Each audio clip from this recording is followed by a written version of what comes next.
Hi, this is Ofori, the digital reader, and today what I thought I would talk about is, since I'm going to be going over books and I'm going to be kind of talking about how I feel about books, thought it'd be nice to kind of talk about kind of how I'm going to be rating books and kind of what my ratings mean. I'm going to be going with rating books 1 to 5, and I just thought, I should kind of go over it so when you hear a rating of 1 from me, you kind of know where I'm at with that. And when you hear a rating of 5 from me, you kind of know where I'm at with that.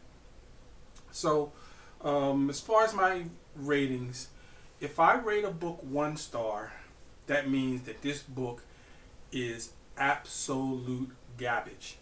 And it's not just garbage because it's not a book that I would be into. It's usually a book that I'm not going to finish because it was so bad. Or it's a book that I force myself to finish just so I could warn people, don't get this book. There's just no real reason to, even if it's something you're into. It's just not a great book.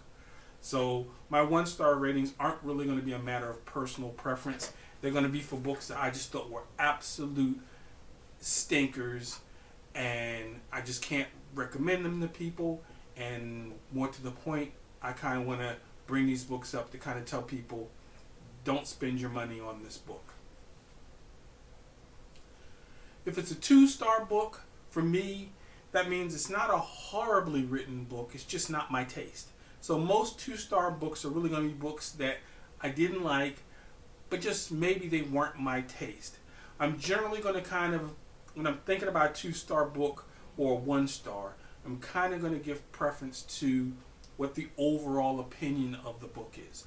So, for example, if a lot of people say that a book is great and I read it and I just hate it, then I'm going to pretty much give it 2 stars and just chalk it up to, I just didn't get it. It went over my head. Now, these are books that I can't recommend, but some people might like it. Just, it didn't resonate with me.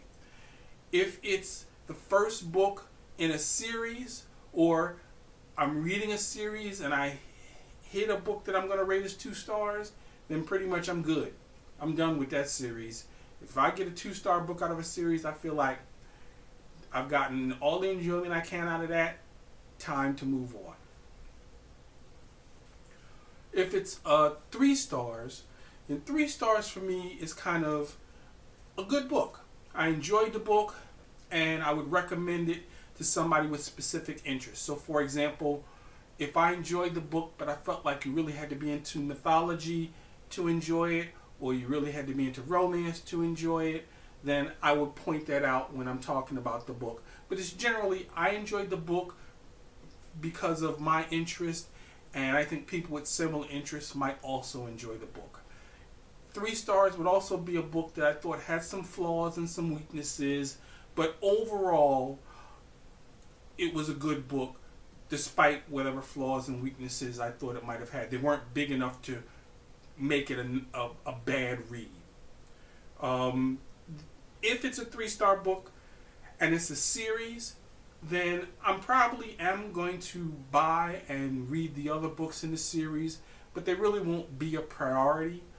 It'll kind of be if I'm having a slow month, or I have a month where I've read a bunch of books that were in my wheelhouse, or a bunch of books I really enjoyed, or maybe even I need a break, then I might go to one of the books in this series.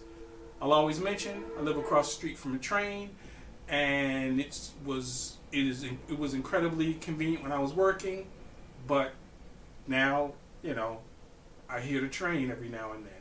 I kind of got used to it, but I just thought I'd mention, if you hear that horn, that's just a train behind my house. If it's a 4-star book, then this is a book I definitely enjoyed, and it's a recommendation to most people. Maybe there might be a couple people who might not be into that particular genre or style who might not like it, but this is a definite, unequivocal recommendation. This is a book I liked enough that I'm daydreaming my own fan fiction for the book now.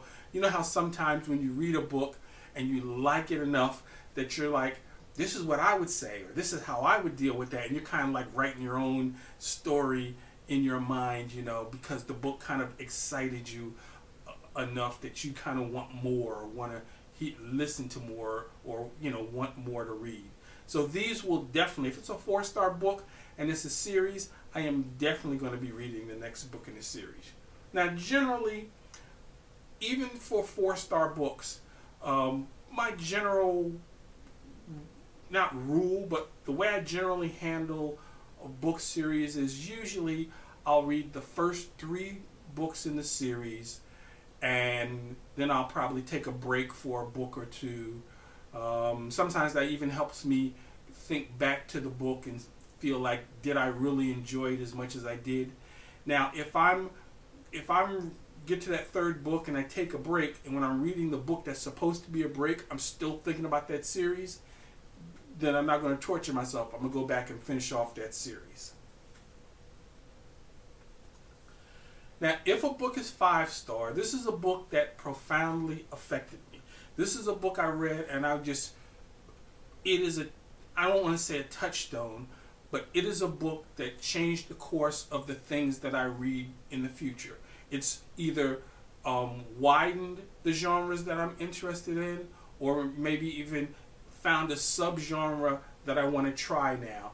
This is a book that I am going to be a pain in the butt when I'm talking about this book, because I'm constantly going to be a champion for this book. I'm constantly going to be, you need to just try this book. You need to just read this book and see if you like this book.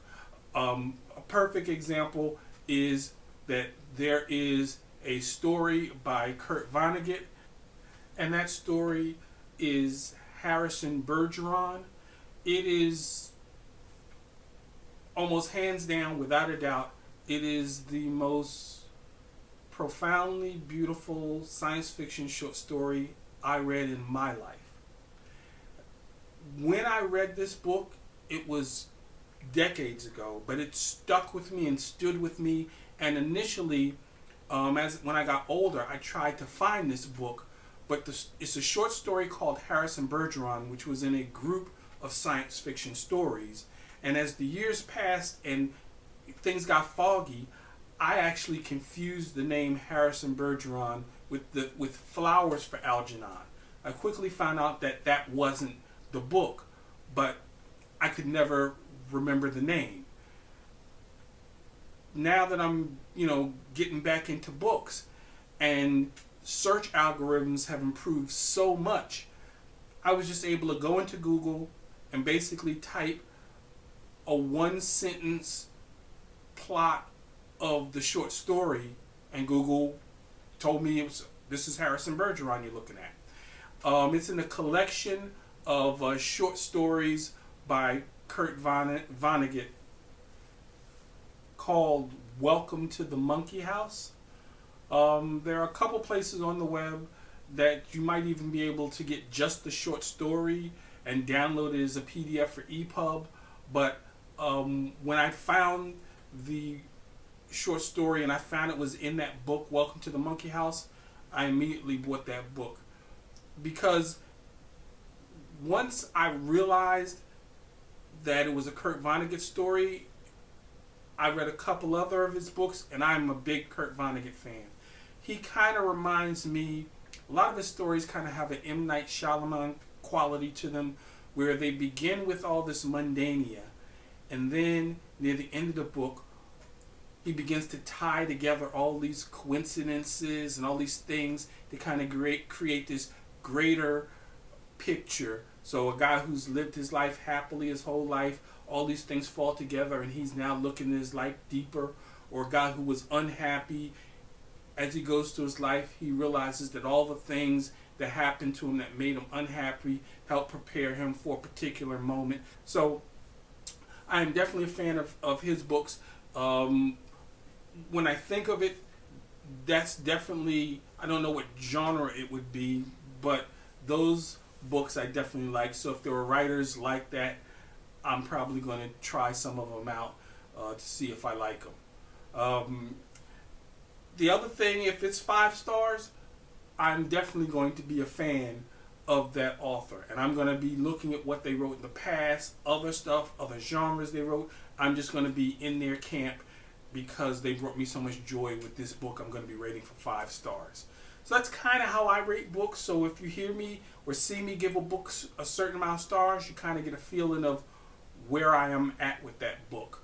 For me, generally, I put 5 stars aside as better than the best, 100%. And 4 stars is like really, really, really good, but it didn't profoundly affect me.